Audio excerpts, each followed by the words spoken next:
जिस दफ्तर में मैं काम करता था उसमें बहुत भ्रष्टाचार था, तो भ्रष्टाचार देखकर लंच भी ठीक से नहीं कर पाता था मैं। तो मुझे लगा कि मैं सिर्फ इसलिए पैदा नहीं हुआ हूं कि मूक बनकर सब चीजों को मैं देखता रहूं और उसके बाद इस दुनिया से विदा हो जाऊं। तब मैंने पत्रकारिता शुरू की और पत्रकारिता में जहां जितना संभव हो सका मैंने पुरजोर तरीके से अपनी आवाज उठाई और एक ही बात कहा करता था कि कोई भी बिकेगा, उमेश जोशी नहीं बिकेगा।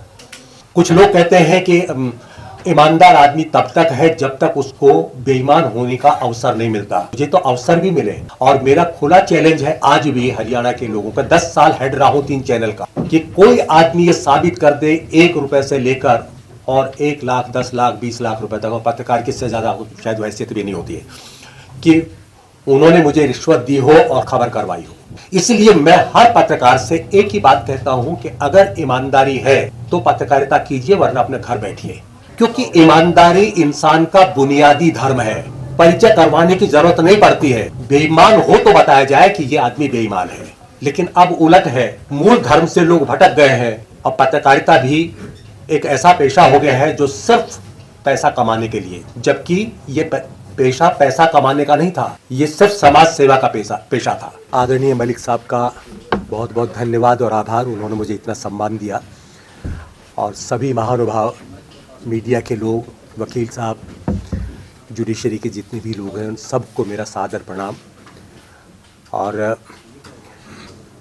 मैं अपनी बात रखूं उससे पहले मैं थोड़ा सा अपना एक परिचय जो अभी मलिक साहब ने जो दिया है उसके अलावा मैं अपना परिचय ये बता देता हूँ कि मैं उस ज़माने से पत्रकारिता कर रहा हूँ जब सोशल मीडिया जैसा कोई नाम ही नहीं होता था। नजदीक कर लें कि मैं 9.25 साल की सरकारी नौकरी छोड़कर पत्रकारिता में आया था और मुझे लगा कि मेरा जन्म सिर्फ लंच बांध करके घर से निकलना और लंच करके घर लौटना नहीं है। मैं समाज में जो भी अव्यवस्था है, जो भ्रष्टाचार है, जो कुरीतियां हैं, उनके खिलाफ आवाज़ उठाना है और जितना संभव होगा मैं आवाज़ उठाऊंगा, पुरजोर तरीके से उठाऊंगा। तो 9.25 साल की सरकारी नौकरी छोड़ी मैंने और जनसत्ता जब शुरू हो रहा था तो मैंने जनसत्ता ज्वाइन कर लिया। बहुत लोगों ने कहा, मेरे पिताजी ने 3 दिन रोटी नहीं खाई कि नालायक है, सरकारी नौकरी के लिए लोग तरसते हैं और ये सरकारी नौकरी छोड़कर प्राइवेट नौकरी में आया है। लेकिन जिस दफ्तर में मैं काम करता था उसमें बहुत भ्रष्टाचार था, तो भ्रष्टाचार देखकर लंच भी ठीक से नहीं कर पाता था मैं। तो मुझे लगा कि मैं सिर्फ इसलिए पैदा नहीं हुआ हूं कि मूक बनकर सब चीजों को मैं देखता रहूं और उसके बाद इस दुनिया से विदा हो जाऊं। तब मैंने पत्रकारिता शुरू की और पत्रकारिता में जहां जितना संभव हो सका मैंने पुरजोर तरीके से अपनी आवाज उठाई और एक ही बात कहा करता था कि कोई भी बिकेगा, उमेश जोशी नहीं बिकेगा। तो और मैंने अंत तक ये प्रयास किया। हरियाणा के 3 चैनल का मैं हेड रहा, जनसत्ता में 21 साल रहा, दूरदर्शन में 18 साल समाचार वाचक रहा, आकाशवाणी में 16 साल समाचार वाचन किया। मतलब कोई ऐसा बड़ा प्लेटफॉर्म नहीं जहां मुझे काम करने का सुअवसर ना मिला हो। कुछ लोग कहते हैं कि ईमानदार आदमी तब तक है जब तक उसको बेईमान होने का अवसर नहीं मिलता। मुझे तो अवसर भी मिले और मेरा खुला चैलेंज है आज भी हरियाणा के लोगों का, 10 साल हेड रहा हूं 3 चैनल का, कि कोई आदमी ये साबित कर दे 1 रुपए से लेकर और 1 लाख, 10 लाख, 20 लाख रुपए तक, और पत्रकार किससे ज्यादा शायद हैसियत भी नहीं होती है, कि उन्होंने मुझे रिश्वत दी हो और खबर करवाई हो। तो सार्वजनिक जगह पर मैं दंड भुगतने को तैयार हूं, जो चाहे वो। तो ये ईमानदारी, अगर बेईमानी करनी होती तो सरकारी दफ्तर था ना मेरे पास, वो क्यों छोड़ता मैं। इसलिए मैं हर पत्रकार से एक ही बात कहता हूं कि अगर ईमानदारी है तो पत्रकारिता कीजिए, वरना अपने घर बैठिए। एक इंस्टीट्यूट ने, नोएडा के इंस्टीट्यूट ने मुझे पत्रकारिता पर बच्चों को कुछ कहने के लिए बुलाया। तो तो मैंने कहा कि पत्रकारिता में जितने सिद्धांत पढ़ाए जाते हैं वो सिर्फ किताबों तक सीमित हैं। पत्रकारिता जब आप करने के लिए निकलते हैं फील्ड में, तब एक भी सिद्धांत लागू नहीं होता। तो सिद्धांत विहीन पत्रकारिता है ये, और जो सिद्धांत विहीन पत्रकारिता है उसमें कितनी बुराइयां समाएंगी इसका कोई आकलन नहीं कर सकता। और ये डिबेट का विषय हमेशा बना रहेगा। भगवान श्री राम के वक्त भी बेईमान लोग हुआ करते थे, ऐसा नहीं है कि वहां तब बेईमान नहीं थे, क्योंकि इंसान की फितरत है, वो फितरत कम या ज्यादा हो सकती है। लेकिन उस वक्त शायद ये वक्त नहीं रहा होगा जब ये परिचय कराया जाता होगा कि ये बड़ा ईमानदार आदमी है, क्योंकि ईमानदारी इंसान का बुनियादी धर्म है। परिचय करवाने की जरूरत नहीं पड़ती है। बेईमान हो तो बताया जाए कि यह आदमी बेईमान है। लेकिन अब उलट है, मूल धर्म से लोग भटक गए हैं।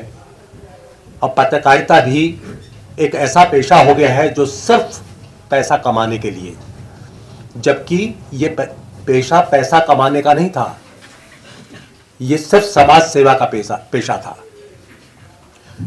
पर जब धन हर सिद्धांत पर भारी हो जाए, तब फिर जब चुनाव में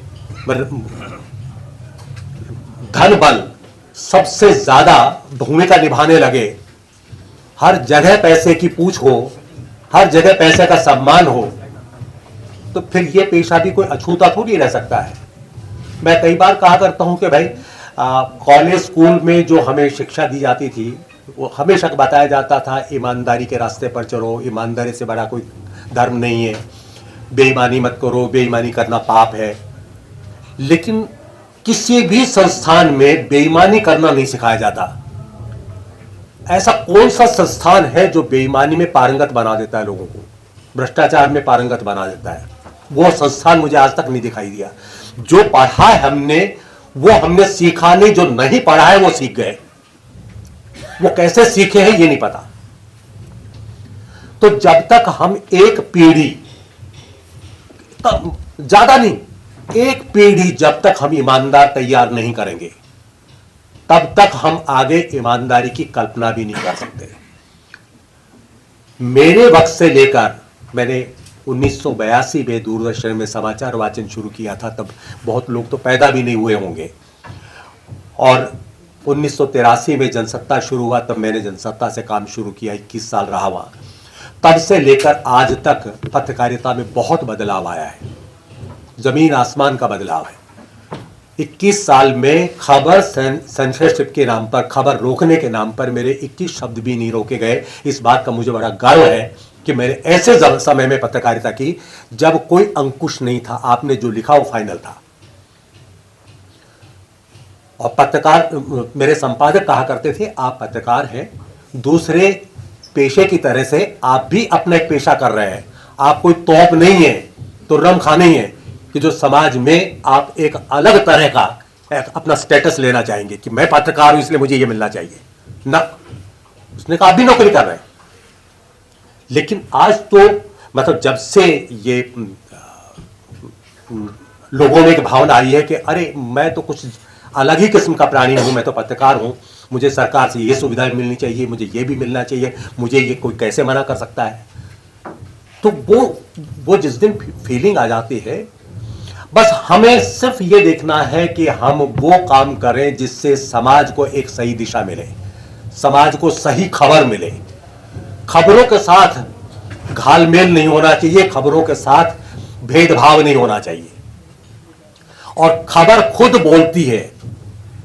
कोई भी खबर पढ़ के मेरा जैसा व्यक्ति बता सकता है कि यह खबर किसने प्लांट करवाई होगी और कैसे प्लांट करवाई होगी, इस खबर में कौन सी बात झूठ है, कौन सी सही है। इसलिए ईमानदारी बेहद जरूरी है। और जिस दिन ये फैक्टर खत्म हो गया, उस दिन फिर पत्रकारिता में मिलावट आ जाएगी। और जो मिलावटी चीजें हैं वो आप जानते हैं अच्छी तरह से कि वो कभी किसी का भला नहीं कर सकती, नुकसान करने के अलावा कुछ नहीं करती। तो मेरा तो सिर्फ और सोशल मीडिया का जन्म क्यों हुआ? क्योंकि मालिकों में ईमानदारी नहीं थी, मालिकों के अपने इंटरेस्ट थे। हाँ, मालिकों के। मैंने रीजनल चैनल क्यों छोड़े, क्यों मैंने पत्रकारिता से संन्यास लिया? क्योंकि रीजनल चैनल्स में मैं काम नहीं करना चाहता था। जो मेन स्ट्रीम चैनल्स थे वहां मुझे नौकरी नहीं मिल सकती थी, उम्र इतनी हो गई थी। तो मुझे ये लगा कि अब संन्यास लेना ही बेहतर है, क्योंकि रीजनल चैनल के जो मालिक हैं या तो बिल्डर हैं या पॉलिटिशियन हैं, और दोनों के इंटरेस्ट सबसे अलग होते हैं और बहुत बड़े इंटरेस्ट होते हैं। उन इंटरेस्ट को अगर आप पूरा करेंगे तो टिकेंगे, नहीं पूरा करेंगे तो नहीं टिकेंगे। तो रोजाना दबाव झेलने अपनी आत्मा को मारने से बेहतर है कि आप घर बैठ जाएं। और मैंने वही उचित समझा कि जब पूरे जीवन मैंने बहुत ईमानदारी से काम किया, तो अब इस उम्र में मैं अपने ऊपर ये दाग नहीं लगवाऊंगा कि मैंने ये समझौते किए। हरियाणा के डीजीपी रंजीव दलाल ने एक विज्ञापन भेजा हमारे चंडीगढ़ ब्यूरो चीफ के मार्फत, 60,000 रुपए का हरियाणा पुलिस का विज्ञापन था। उन दिनों हरियाणा न्यूज़ के जो मालिक थे वो भूपेंद्र सिंह हुड्डा सरकार में गृह राज्य मंत्री थे। तो उनसे बात हुई होगी तो उन्होंने कहा कि नहीं, गोपाल जी से बात हो गई है, वो विज्ञापन आप चला दीजिएगा। तो मैंने कहा इसका पैसा? तो उन्होंने कहा जी पैसा तो वो गोपाल जी से बात हो गई है। तो मैंने गोपाल जी को फ़ोन किया, मैं कहा जी वो पैसा नहीं आया। हाँ बोल कोई बात नहीं, आप चला देना। तो मैंने कहा पैसा आप भिजवा देना, मैं चला दूँ, क्योंकि आपकी कंपनी का पैसा आप ही के पास रहेगा। लेकिन मैं सिद्धांतों से समझौता नहीं करता, क्योंकि कल को आप ही कहेंगे कि साहब आपके रहते हुए मुफ्त कैसे चल गया। लेकिन उस व्यक्ति का बड़प्पन यह है कि उसने पैसे भिजवाए। तो मैंने तो यहां तक भी किया कि मालिकों से पैसे मांग लिए। तो पर हाँ, इतना साहस अब नहीं है। आज के जो संपादक थे उन्होंने एक बार अपने मालिक से कहा कि जो आप जिस कार्यक्रम में गए थे उसकी खबर मेरे पास आई है, लेकिन वो खबर छपने योग्य नहीं है, तो क्या करें? बोला आप इसको विज्ञापन छपवा दीजिए। मालिक से कह रहा है संपादक। तो उसने कहा ठीक है, मैं विज्ञापन के तौर पर भिजवा देता हूं, लेकिन आप ये सुनिश्चित कर लीजिए कि ये विज्ञापन के तौर पर छप जाए। तो उन्होंने कहा कि विज्ञापन के पैसे जमा करवा दीजिए, छप जाएगा। वो जमाना भी पत्रकारिता का था और आज का भी है। तो लगातार जो बदलाव आ रहे हैं वो बदलाव तो फिर किसी भी सीमा तक हो सकते हैं, पर हाँ इतना ज़रूर है कि सोशल मीडिया ने एक वो पक्ष दिखाया है जो रेगुलर मीडिया में नहीं दिखता है। ये बड़ी अच्छी बात है। पर सोशल मीडिया भी कई बार विवादों में घिरा हुआ होता है, तो उस पर भी थोड़ा सा आप लोगों को ध्यान दिया जाना चाहिए। बस मैं अपनी, हो सकता है मैं कुछ गलत कह गया हूँ और कुछ ज़्यादा बोल गया हूँ, तो उसके लिए मैं क्षमा प्रार्थी हूँ। यही सी